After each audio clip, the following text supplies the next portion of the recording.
Conmoción política en Bolivia después de que militares intentaran un golpe de Estado en contra del presidente Luis Arce.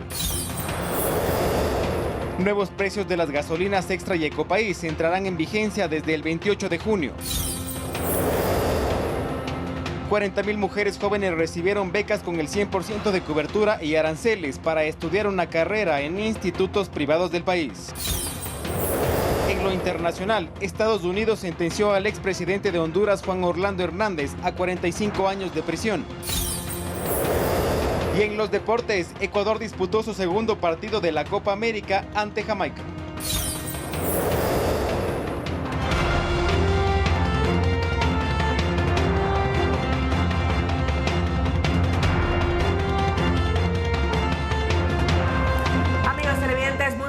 Gracias por acompañarnos a la emisión estelar de Noticias 7 este miércoles 26 de junio del 2024. Los invitamos para que nos sigan a través del telegraf.com.es, ecuadortv.es, en el Yale Pública FM y a través de nuestras redes sociales. Fer, ¿cómo estás? Buenas noches. Imagínate, estoy un año atrás. Tranquila, Mecho, bueno, a todos nos puede pasar. Un abrazo enorme para todos. Todos contentos seguramente con la victoria de Ecuador que se acaba de consumar hace muy pocos minutos. Buenas noticias para Ecuador, 3-1 venció. Ya vamos a estar hablando más adelante de aquello. Pero recuerden que en estos momentos de sus batallas ya cuentan con el código QR, el cual los invitamos a escanearlo con su teléfono celular para acceder a información actualizada y verificada que tiene para ustedes el Telégrafo Digital. Acá arrancamos con nuestra oferta informativa. Bienvenidos.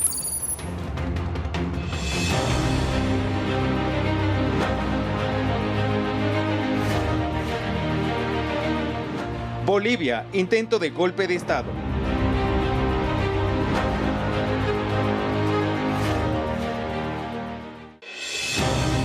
El gobierno de Luis Arce sufrió un intento de golpe de Estado por parte del alto mando militar. El ejército cercó la sede de gobierno boliviano. Sin embargo, horas después se controló la situación. Veamos un resumen de la jornada.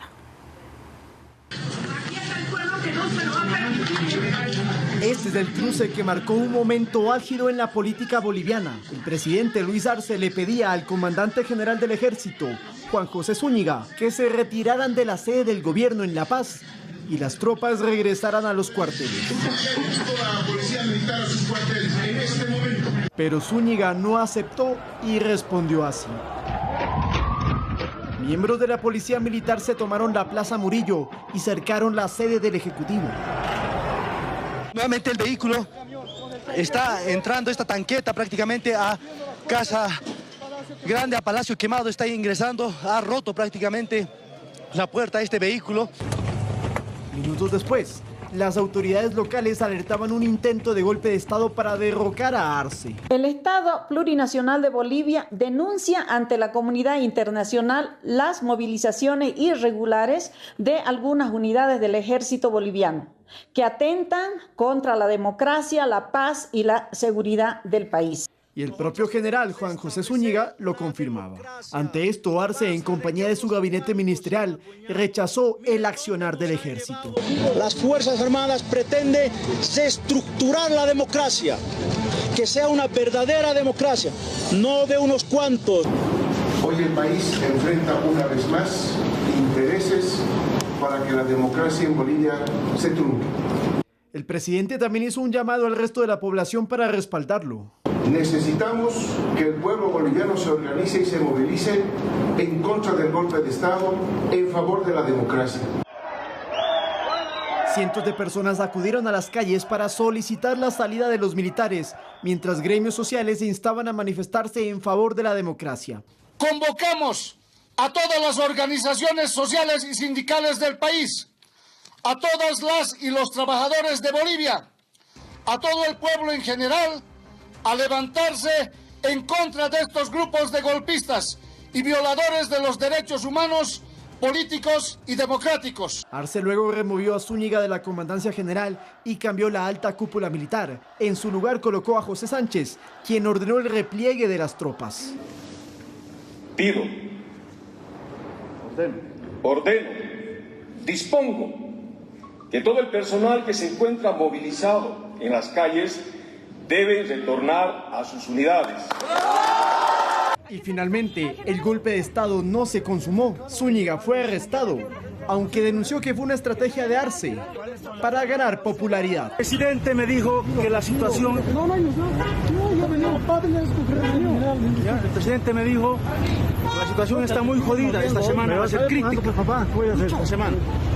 Entonces es necesario preparar algo para levantar mi popularidad. Arce es presidente de Bolivia desde el 2020. La oposición le cuestiona que existan presos políticos como la exmandataria interina Yanine Áñez o que Evo Morales pretenda postularse a las elecciones del 2025 pese a estar inhabilitado. Lautaro Andrade Castro, Noticias 7.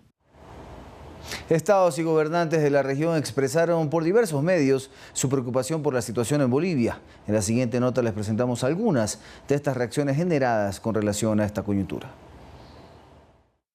Gobiernos y autoridades de la región se manifestaron ante la compleja situación política en Bolivia. La Cancillería ecuatoriana en un comunicado expuso: lamentamos los hechos suscitados en Bolivia. Ecuador hace votos por la vigencia de la democracia, el Estado de Derecho y el respeto al orden constitucional establecido. Confiamos en que se dará una salida pacífica a esta grave situación. Reiteramos nuestra solidaridad al pueblo boliviano. En la red social X, el presidente saliente de México, Andrés Manuel López Obrador, manifestó: manifestamos la más enérgica condena al intento de golpe de Estado en Bolivia. Nuestro total apoyo y respaldo al presidente Luis Alberto Arce Catacora, auténtica autoridad democrática de ese pueblo y país hermano. El jefe de Estado de Colombia, Gustavo Petro, se refirió en los siguientes términos a la situación en Bolivia: total rechazo al golpe militar en Bolivia. Invito a todo el pueblo boliviano a la resistencia democrática. América Latina debe unirse a favor de la democracia. La Embajada de Colombia debe otorgar refugio a los perseguidos. No habrá ninguna relación diplomática de Colombia con la dictadura. El golpe antidemocrático se enfrenta con la movilización generalizada del pueblo. Desde Chile, el mandatario chileno Gabriel Boric publicó en su cuenta de X: desde Chile, manifiesto mi preocupación por la situación en Bolivia. Expresamos nuestro apoyo a la democracia en el hermano país y al gobierno legítimo de Luis Arce. Condenamos enérgicamente la inaceptable acción de fuerza de un sector del ejército de ese país. No podemos tolerar ningún quebrantamiento del orden constitucional legítimo en Bolivia o en cualquier otro lugar. El presidente uruguayo Luis Lacalle Pou mencionó: condenamos enérgicamente los hechos en desarrollo en Bolivia protagonizados por un sector de sus Fuerzas Armadas que atentan contra su orden democrático y constitucional. Expresamos nuestra solidaridad con el legítimo gobierno del presidente Luis Arce. La presidencia del Perú también expresó su preocupación por la coyuntura en Bolivia. Dijo lo siguiente: el Perú condena enérgicamente el intento de ruptura constitucional en el Estado plurinacional de Bolivia. El Perú respalda al pueblo y al gobierno constitucional del presidente Luis Arce y rechaza todo acto que atente contra el orden democrático e institucional de ese país. Asimismo, expresa su respaldo a los esfuerzos institucionales para preservar el orden y el Estado de Derecho en el hermano país de Bolivia. El jefe de Estado de Paraguay, Santiago Peña, se expresó en los siguientes términos: el Paraguay condena las movilizaciones irregulares del ejército de Bolivia denunciadas por el presidente Luis Arce. Hacemos un enérgico llamado a respetar la democracia y el Estado de Derecho. Luis Inácio Lula da Silva, gobernante de Brasil, manifestó: la posición de Brasil es clara. Soy un amante de la democracia y quiero que prevalezca en toda América Latina. Condenamos cualquier forma de golpe de Estado en Bolivia y reafirmamos nuestro compromiso con el pueblo y la democracia de nuestro hermano país presidido por Luis Arce. Y desde Europa, el jefe de Estado de España, Pedro Sánchez, mencionó: España condena rotundamente los movimientos militares en Bolivia. Enviamos al gobierno de Bolivia y a su pueblo nuestro apoyo y solidaridad y hacemos un llamamiento a respetar la democracia y el Estado de Derecho. Javier Ceballos, Noticias 7. Por casi 20 años, Bolivia ha estado bajo el socialismo del siglo XXI, desde el 2006, cuando Evo Morales llegó al poder y lo mantuvo por 13 años, hasta que fue acusado de fraude en el 2019. Ahora su sucesor, Luis Arce, de la misma línea política, se enfrenta a un intento de golpe de Estado. Les contamos más a continuación. Bolivia, un país andino con más de 1 millón de kilómetros cuadrados, que según su último censo, el 41% de los cerca de 11,3 millones de habitantes se siente parte de un grupo indígena. Este país no tiene salida al mar y cuenta con el desierto salado más grande del mundo. Además, su capital es la más alta en toda la región. Sin embargo, ahora este país está pasando por un fuerte momento histórico. El ejército de Bolivia intentó realizar un golpe de Estado en contra del gobierno de Luis Arce.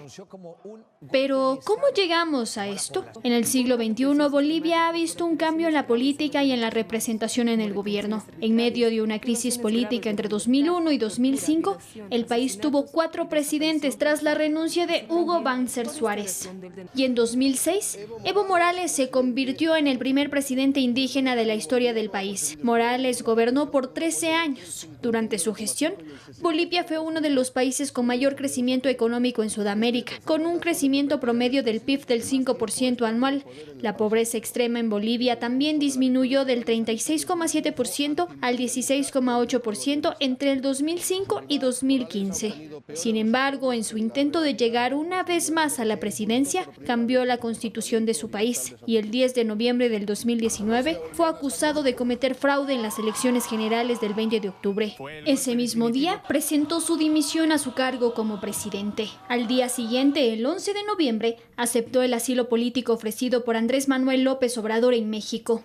Durante su exilio, Bolivia fue liderada por el gobierno interino de Yanine Áñez, quien a lo largo del año de la pandemia de coronavirus de 2020 aplazó la realización de nuevos comicios electorales mientras la justicia abría procesos contra Evo Morales y varios de sus funcionarios.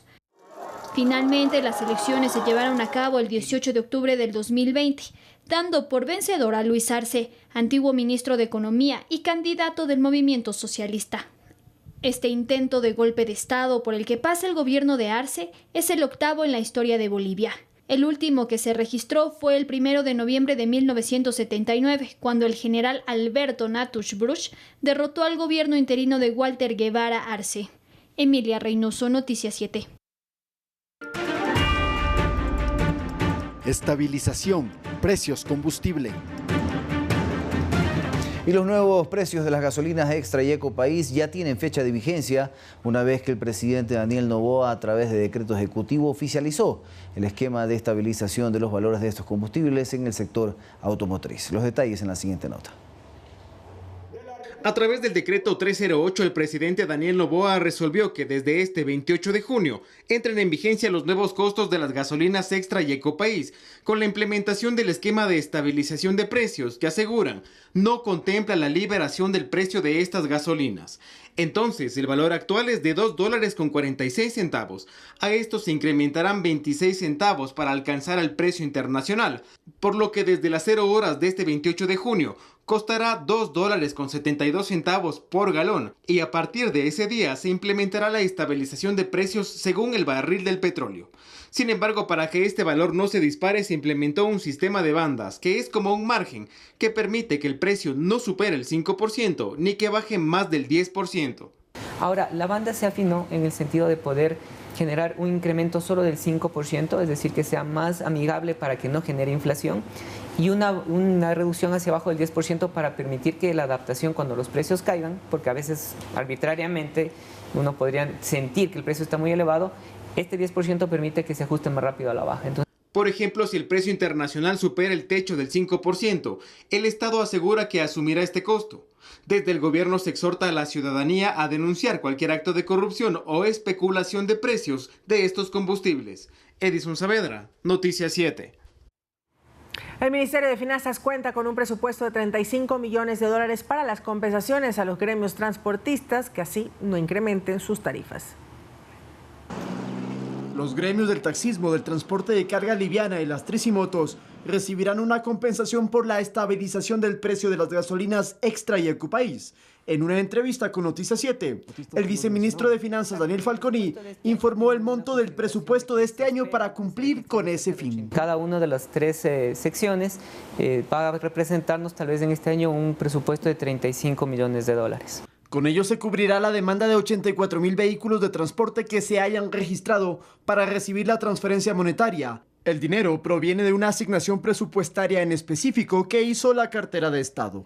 En este caso sería julio-diciembre o junio-diciembre, y son 35 millones y la definición del programa es hacer pagos mensuales, es decir, cada mes hay un corte que nos permite ir garantizando cómo va el cumplimiento. Quien se encargará del pago es el Ministerio de Inclusión Económica y Social MIES, la única institución que desembolsará los valores compensatorios. Los gobiernos autónomos descentralizados solo participarán en el proceso de regularización de los transportistas, quienes luego deben registrarse en el portal habilitado por el Ministerio de Transporte de manera periódica para evitar mal uso de la compensación. Hay posibilidades inclusive de que el vehículo cambie de propietario. Entonces tiene que hacerse el registro, tiene que mantenerse. La formalidad es lo más importante. Y en el seguimiento, porque también es parte de la política, se mantiene actualizada la base. Y en cada mes se procede a hacer pagos. Desde el gobierno especifican que vehículos particulares o que brinden servicio de transporte en plataformas móviles no accederán a las compensaciones. Para ellos, rige desde el 1 de julio los 26 centavos de incremento de la gasolina.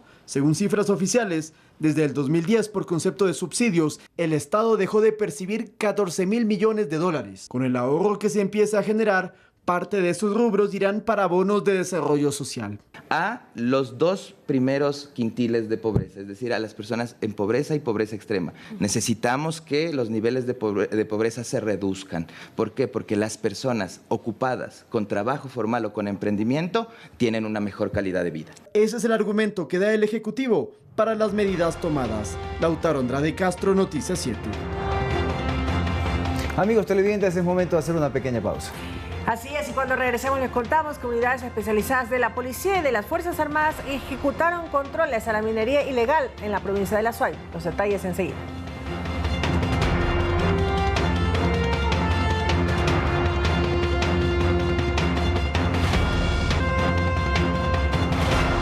Unidades especializadas de la Policía Nacional y Fuerzas Armadas ejecutaron la madrugada de este miércoles operativos de control a la minería ilegal en el cantón Ponce Enríquez, en Azuay. Además, en la parroquia Tenguel, en Guayas, se ejecutaron controles para neutralizar el trabajo ilícito de grupos terroristas. Veamos.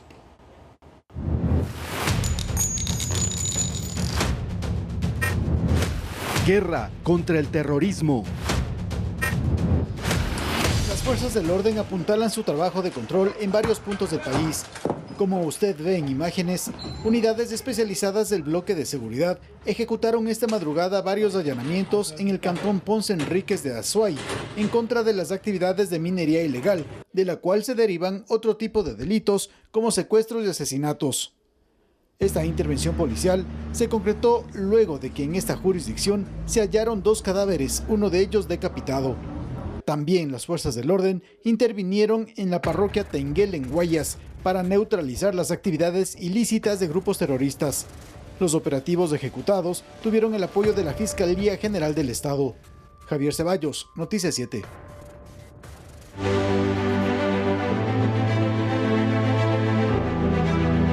Becas de educación superior, futuro femenino. 40.000 mujeres jóvenes recibieron sus becas con el 100% de cobertura en aranceles y matrículas para estudiar una carrera técnica o tecnológica en instituciones privadas del país. El presidente de la República, Daniel Noboa, aseguró que el objetivo del gobierno es entregar 100.000 becas hasta finalizar el año, como parte del programa Futuro Femenino. Son 40.000 jóvenes mujeres de Imbabura, Cotopaxi, Chimborazo y Pichincha, quienes fueron becadas por el gobierno nacional con el 100% de cobertura de aranceles de estudios y matrícula para cursar carreras técnicas y tecnológicas en instituciones privadas con una oferta académica variada, incluso con la posibilidad de estudiar a distancia para quienes no les es posible hacerlo presencial. Yo postulaba, pero me salía a universidades lejos y también porque tengo mis nenas, entonces sí me impedía bastante eso. Voy a estudiar en línea. Me dijeron que sí tengo la posibilidad de estudiar en línea. Algunas de las jóvenes mencionaron que intentaron varias veces comenzar una carrera universitaria y otras que desde niñas aspiraron ser profesionales. No, yo como que no reaccionaba, no sabía si era verdad, si era mentira, solamente podía ver el correo. En estos 2 periodos que intenté no me salía, daba los exámenes, no me salía, porque postulaba para las 3 ramas ramas de la salud y no me salía. Nos dieron la oportunidad de las becas, fue muy bueno en sí porque Así nos dan más oportunidades de poder completar más rápido los estudios. Las becas para 40.000 mujeres entre 18 a 28 años son parte del programa educativo Futuro Femenino. La meta del gobierno nacional es llegar a 100.000 becas entregadas hasta finalizar el año. En 6 meses, que todavía ni siquiera se acaban de este año, hemos logrado 53.000, así que estamos en camino a llegar a ese número. Además, el CENESID plantea apoyar a jóvenes del país para que obtengan un título de tercer nivel. Iremos de la misma forma priorizando ciertos lugares, otros serán de alcance nacional, otras son ayudas económicas que también se da para gente que está estudiando y cursando ya en universidades públicas o institutos públicos. Las jóvenes podrán empezar sus estudios el próximo ciclo, que iniciará entre los meses de julio y agosto. Sofía Vintimilla, Noticias 7. Y atención, porque los afiliados del BIES que se encuentren en proceso de coactiva por deudas impagas de su préstamo hipotecario podrán acceder a una refinanciación de sus créditos. El plazo se extiende a 30 años y a una tasa de interés según el monto de la deuda a renegociar. Los detalles se los contamos en la siguiente nota. Patricia accedió a un crédito hipotecario para una vivienda. En el 2021 se quedó sin trabajo. Emprendió en su propio negocio y hoy por hoy ella es su propia empleadora. Acudió a las oficinas del BIES en Quito porque al no pagar unas cuotas la entidad las recalculó a un monto mayor. Considera que es un beneficio para los beneficiarios de un préstamo acceder a una refinanciación de hasta un plazo máximo de 30 años y suspender así sus procesos de coactiva en curso. Tengo apenas 5 cuotas que durante este tiempo que he venido ya los intereses han subido demasiado y como no puedo solucionar, pues entonces vengo a ver ahora qué es lo que puedo hacer. Samir también considera esta medida adoptada por el directorio del BIES como positiva. Entonces esto les ayuda a que puedan reestructurar estos créditos y seguir cancelando su hipoteca sin que tengan inconvenientes en el buró de créditos. El gerente de la institución financiera, Luis Alberto Cabezas, detalló que son alrededor de 14.000 familias las que están en procesos de coactiva por retrasos en los pagos de sus préstamos hipotecarios, que suman en total una cartera a la fecha de $230 millones. Y no solamente me refiero a las personas que están en coactiva, sino también a las personas que quizás todavía no llegan a la etapa de coactiva, pero que están en problemas financieros. También pueden acceder a los planes de refinanciamiento y reestructuración que son anteriores a la coactiva. La refinanciación se aplicará sobre el saldo restante de la deuda y el interés será según el monto a refinanciar. Esteban Guzmán, director de coactivas del BIES, detalla los requisitos para los interesados en acceder a este beneficio. Deberán cancelar un abono inicial en función de sus posibilidades. Tendrán que demostrar los ingresos suficientes para el pago de la cuota mensual, considerando que estos pagos, las cuotas mensuales que tendrán que hacer, tienen que ser ajustadas a los ingresos que ellos tienen. Durante este proceso, la coactiva será suspendida y se levantarán las medidas cautelares. Si el afiliado cae nuevamente en mora a partir de la segunda cuota, se reactivan todos los procesos de embargo o de remate del bien adquirido. Javier Ceballos, Noticias 7. Personal del área de comunicación del Instituto Ecuatoriano de Seguridad desmintió a este informativo sobre el círculo en redes sociales sobre la salida del presidente del Consejo Directivo de la institución, Eduardo Peña. Se confirmó que la autoridad sigue al mando de la institución y que cumple sus funciones con normalidad.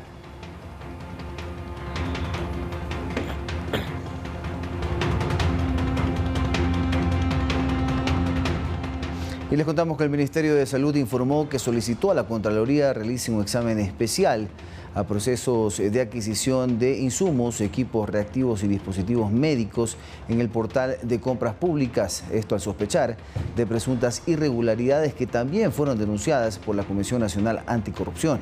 La cartera del ramo rechaza los posibles delitos de peculado, asociación ilícita, enriquecimiento ilícito y tráfico de influencias que se mencionan en la denuncia que se presentó en Fiscalía y se compromete a fortalecer los mecanismos de control interno y externo para garantizar la legalidad de los procesos de compra.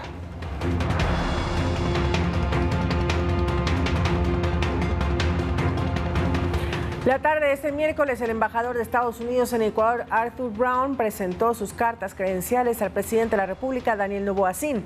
La ceremonia protocolaria se desarrolló en el Salón Amarillo del Palacio de Gobierno. El embajador estadounidense destacó que Ecuador es un socio clave para los Estados Unidos en la región y expresó su expectativa de colaborar junto al gobierno ecuatoriano para avanzar en objetivos comunes de cooperación.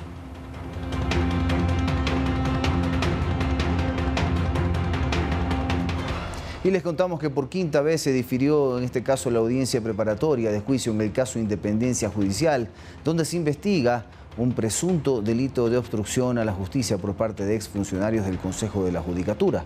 Wilman T., expresidente de la Judicatura y procesado, informó que se despidió en este caso a sus abogados y ahora se defenderá solo, por lo que solicitó el diferimiento ya que debía asistir a una audiencia en la Corte Nacional Constitucional en este caso. Pero este pedido fue rechazado por el juez. A quien sí dio paso fue al pedido de Carlos G., ya que su abogado presentó una complicación de salud. La audiencia se realizará el 5 de julio.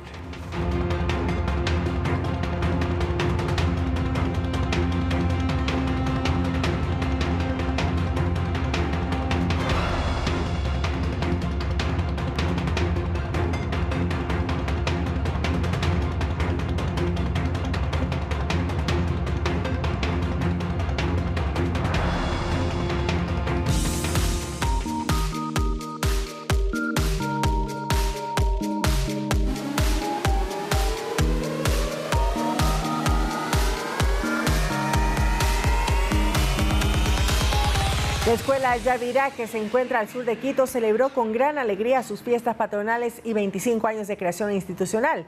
Las jornadas estuvieron llenas de actividades que fomentaron el aprendizaje, la creatividad y el cuidado del medio ambiente en los niños y niñas. Como complemento a las actividades, la escuela implementó la ecogranja en la ciudad de La Tacunga. Los niños participan activamente en la siembra de maíz, papas, hortalizas y otros productos de ciclo corto, aprendiendo sobre la importancia de la agricultura sostenible y disfrutando de la cosecha en una pambamesa con los productos cultivados. Las jornadas pedagógicas culturales Yavirac 2024 fueron un rotundo éxito gracias a la gran participación de toda la comunidad educativa. La escuela Yavirac reafirma su compromiso con una educación integral que forma niños y niñas felices, responsables y comprometidos con su comunidad y el planeta.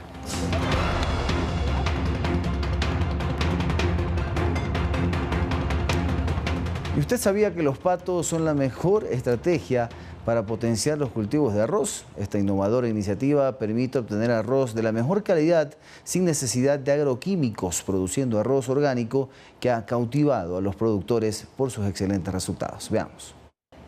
¿Quién diría que la combinación de patos y cultivos de arroz sería la solución exitosa para el control de plagas? En la provincia de Manabí, esta innovadora unión ha mejorado el rendimiento de los cultivos, beneficiando a los productores y estimando las cosechas en 116 días. Los patos controlan la maleza y mejoran el suelo, lo que favorece el crecimiento del arroz. En Charapotó, este proyecto es notable porque los productores obtienen ingresos tanto de la venta de arroz como de los patos, manteniendo la rentabilidad incluso si baja el precio del arroz. El proyecto comenzó en 2020, cuando los técnicos del Ministerio de Agricultura se capacitaron en China en esta tecnología sostenible. En septiembre del mismo año, se instaló la primera parcela sin usar agroquímicos, logrando un rendimiento de 54 quintales de arroz seco, pilado en 6.000 metros cuadrados, dentro del rango esperado. En 2023 se cosecharon 2 parcelas, una agroecológica con 45 quintales y una orgánica con 51 quintales. Los técnicos destacaron la significativa reducción en el uso de agroquímicos, mejorando el ecosistema arrocero y promoviendo una producción amigable con el medio ambiente. Además, el proyecto fomenta el emprendimiento con la cría de aves. Así, con patos y arroz trabajando en conjunto, no solo se cuida el medio ambiente y la salud de los agricultores, sino que también se añade eficiencia a la agricultura sostenible. Una investigación de un medio digital reveló que la persona que se suicidó al interior de la Asamblea Nacional habría sido abusado sexualmente cuando era niño por un ayudante religioso que actualmente reside en Galápagos y que fue sancionado por la Curia de Galápagos. Para entender este caso debemos remontarnos al 5 de marzo del 2024, cuando se conoció de un suicidio al interior de la Asamblea Nacional. Hoy se sabe que fue un hombre, a quien llamaremos Ricardo, que habría sido víctima de abuso sexual cuando era niño. En 1987, cuando tenía 13 años, Ricardo se refugió en el Centro Juvenil San Patricio, un centro de acogida para niños de la calle en Quito. Allí habría sido abusado 2 años después por un ayudante del programa de 32 años. Pero el abuso sistemático era de tal magnitud que Ricardo prefiere salir del centro sin terminar el programa que seguir viviendo esos abusos. Después de varios meses, Ricardo interpuso una denuncia contra F. Cadena, el supuesto agresor, quien después se convirtió en sacerdote. Sin embargo, dicha denuncia ya prescribió. Sibel Martínez es la cronista que conoció el caso de la mano de la esposa de Ricardo, pues le hicieron llegar los documentos que recopiló año tras año. Una información que digamos no es solamente las cartas o las denuncias que él remitía a la iglesia, sino también un proceso canónico que se sigue al interno de la iglesia. Ricardo incluso acudió hasta varias autoridades religiosas para denunciar, pero poco o nada se habría hecho. Al menos logramos listar a 11 autoridades eclesiales que conocen el tema. Es decir, digamos las máximas autoridades que dilataron y se dieron las vueltas frente a este hecho, ¿no? Después del presunto abuso sexual, F. Cadena fue profesor de 2 instituciones educativas en Quito y posteriormente se radicó en Galápagos. El caso tuvo eco en los moradores de la isla de Santa Cruz, quienes realizaron plantones para rechazar estos actos. En respuesta, el obispo apostólico vicario de Galápagos, a través de un comunicado de una institución educativa de Santa Cruz, indicó que la persona en cuestión ha sido vetada de su oficio, retirado sus derechos e inhabilitado en el ejercicio de su ministerio sacerdotal. Sin embargo, para Sibel Martínez, la Asamblea Nacional podría realizar investigaciones a través de una comisión ocasional, tal como ocurrió con el caso Ampetra. Edison Saavedra, Noticias 7. Y el sistema educativo llega a hospitales y centros de salud gracias a la iniciativa de aulas hospitalarias que sigue inaugurándose en distintos hospitales a nivel nacional. Esta vez en Chone con el objetivo de asegurar la continuidad educativa de pacientes más jóvenes. Una enfermedad no puede ser sinónimo de suspender la educación. Es por eso que la iniciativa de aulas hospitalarias ha estado dando seguimiento a distintos estudiantes que por motivos de enfermedad o acompañamiento han tenido que estar internados por varios días en centros de salud. Justamente para no que ellos no corten un sistema que ellos ya vienen con el aprendizaje. Nosotros lo que damos es continuidad a lo que ellos están aprendiendo en un aula de clases.